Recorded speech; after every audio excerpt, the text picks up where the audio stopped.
エギの材料となる木材を取りに森の中にやってきました。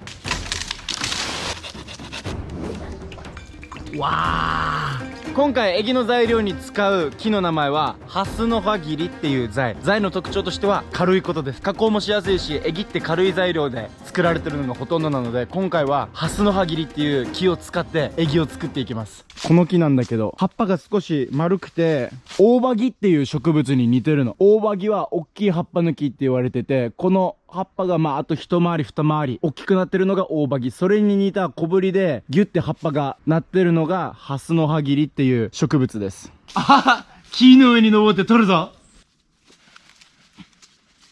ここが結構まっすぐだからこれ取ろう。よっほっほっほっほっほっ。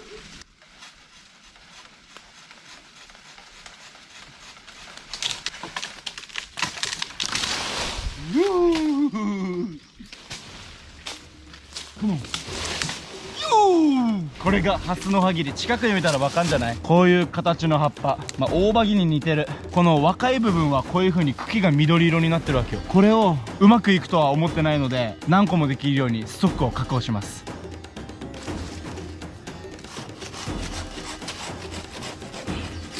こういう感じですぐ切れちゃう。だから加工はしやすいんだけど、お家を作る時とか頑丈なものではないので、そういった材には不向き。でもルアーを作る時とかは柔らかい木の材料の方が削り出しもしやすいし、重りをつけた時にいい感じのバランスにもなるから、ルアーを作る時は軽い材を選ぼう。でこのハスの葉切りなんだけど、見て、切ったら中から赤い血みたいなのが出てくるので、わからない人は一回切ってみたらいいと思う。これをルアーのサイズに切ってこれを加工していく。熱い。よっしゃ。ということでね、このハスの葉切りっていう材を大体のルアーのサイズに切ります。でこう取れたじゃん、このサイズね。これをナイフ1本で全部削り出ししていきます。ルアーの形をしっかりと見極めながら。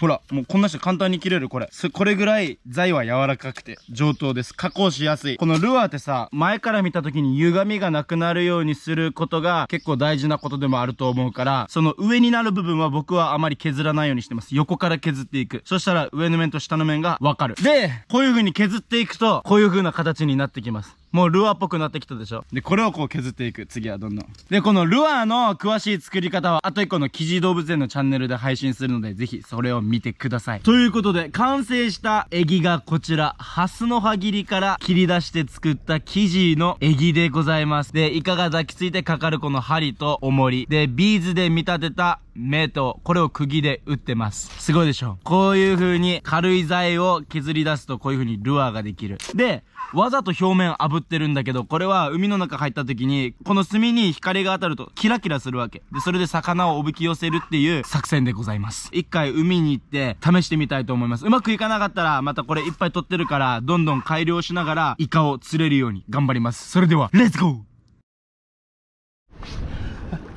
グッモーニング。うわ、めっちゃ綺麗な朝や。見えるかな、私の顔は。朝日が昇る時間と夕日が沈む時間、朝まずめ夕まずめの時間が魚は結構釣れるって聞いたことがあるので、今朝にやってきました。で今回はさ、このイカを狙ってるんだけど、作った手作りのエギとこの竹だけで釣りたい。見て、今竹に糸とエギワもつけてる状態で、これをぶち込んで投げてしっかりしゃくって、エギが沈むかもちょっと確認しないといけないから、早速やっていこうと思います。レッツゴー。よっしゃー。おお、差が重すぎてエギが下についてるのがわからないけど、これ長すぎる。ということで移動してきたぜーめっちゃ綺麗なとこ。さっき朝日綺麗だったけど、今は青い海が綺麗な場所にやってきました。ここで竹竿を手作りエギぶん投げよう。イカ釣るぞ。見て、見える？エギもちゃんと沈んでる。ほらほら、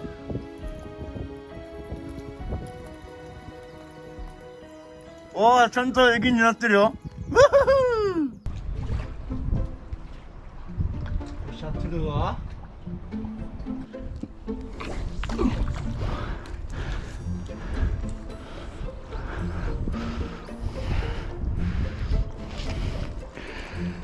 カモン。なんか大大物当たってる人みたいじゃない？食え食え食え。沈めることが大事。しゃくりも大事らしいんだけど、沈めることの方が大事って聞きました。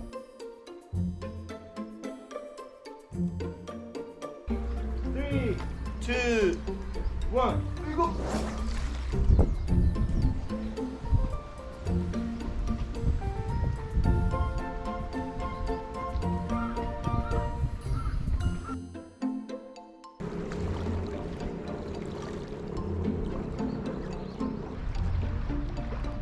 くそ全然取れない。難しすぎる。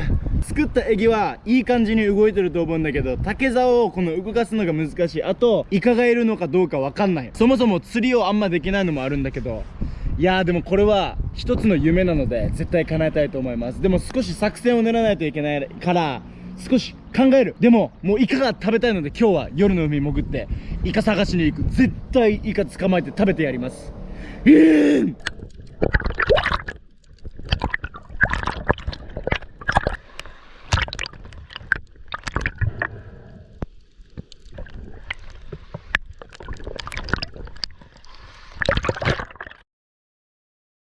ということで昼間の海で巨大イカを釣ることができなかったので、また夜の海に来てます。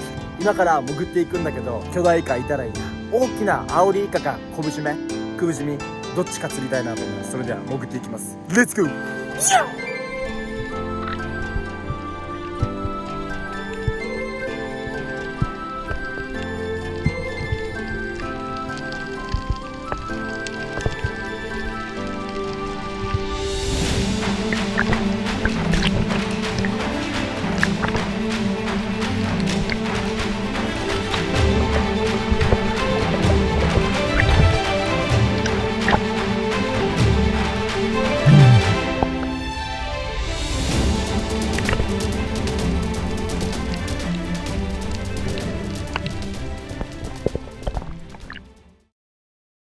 グッモーニング。それではお腹空いたので火起こしに使えそうな材たちを集めていきます。レッツゴー。枝を集めろ。イエス。はい、ということで準備ができたので早速朝ごはんを食べていきたいと思います。今日は昨日の夜取ったアオリイカ、これぐらいのサイズ、大きいイカがいるんだけど、このアオリイカを食べていきたいと思います。まずは火起こしからいくぜ。天気良くて気持ちいいやつさ。ウッフーよーファイヤーヒーヒー。じゃあ今日は昨日取ったアオリイカを使ってイカの唐揚げとイカスミ汁を作っていく。レッツゴー。ということで見て、昨日取ったアオリイカ、夜だからあんま見えなかったかもしれないけど、顔の横に並べてもこんなにでかい。わー、この前イカ飯作ったアオリイカよりも全然でかいね。なんならこれよりももっと大きくなります。油沸騰させてる間にイカスミ汁を先に作っていこうと思う。イカスミ汁に使うのは豚と水菜とイカ、これだけ。じゃあまず水菜のヘタを落とそう。ちょっとまな板がちっちゃすぎる。てかイカがでかすぎる。水菜半分に切り、水菜半分にする。これでまず水菜こう入れるじゃん、下に。その後水菜を豚とイカで押さえつける。で豚を水菜の上にこう乗っける。そしたら水菜が沈むじゃん。水菜で匂いとかが消えるらしい。Alright、 じゃあこのイカをさばいていきます。今回はリングでやりたいから、ここに手突っ込むな。手突っ込んで外します、内臓を。じゃあこの内臓と体の間にある膜を全部外して手でぐるっと入れたら外れるから、パッタラ出てくるはず。オッケー。バッチグーだね。イカスミ、ここからイカスミ汁だけを取り出す。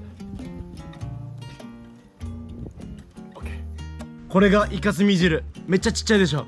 これをこの中に入れます。でまずイカのこのエンペラを皮を剥がします。ここに手突っ込んだら取れる。ピキって。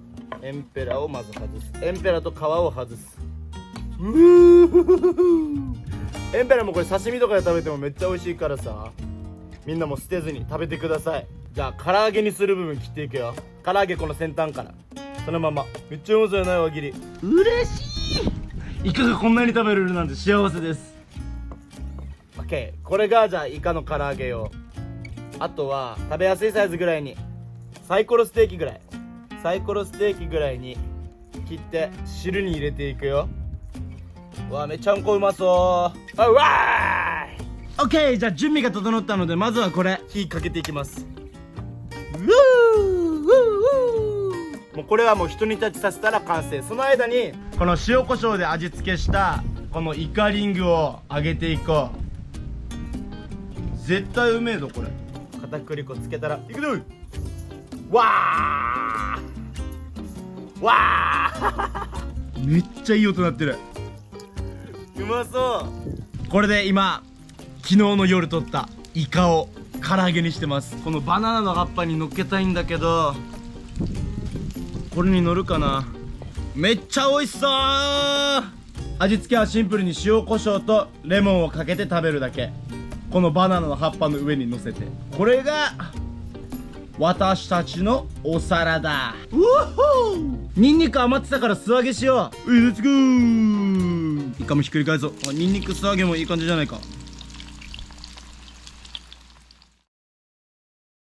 ということで完成しました。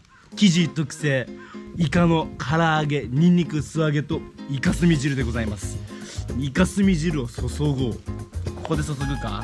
水菜とイカ、豚肉を入れてます。だしの素とか塩で味付けすればめちゃめちゃ美味しくなるので、皆さんもやるときはそう味付けしてみてください。では完成しましたイカスミ汁と、これね、イカの唐揚げでございます。おほほ、いただきます。めちゃんこうまそうやんけ。レモンいっぱいかけよう。イカスミ汁をいっぱい入れすぎたから先にこれから食べよう。いただきます。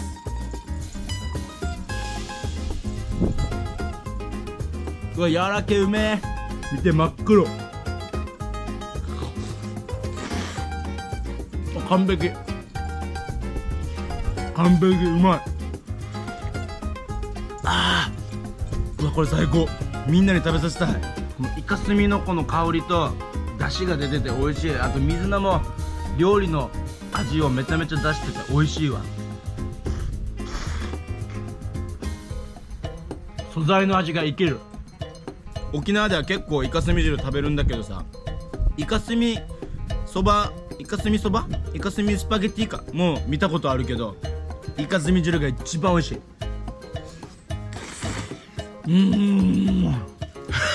ハードになってる。黒いかな。イカスミ汁食べると歯が真っ黒になります。最高最高。じゃあ待って、このイカスミ唐揚げ、イカ唐揚げか。レモンレモンレモン。いただきます。弾力すごい。わあ、うますぎる。ニンニクもいこう。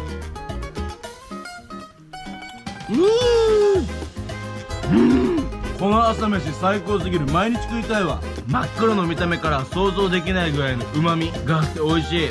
多分なんか公設市場、沖縄の牧師公設市場とか行くと売ってるんだけど、イカスミ汁高かった気がする。みんなで一杯でもいいので飲んでみてください。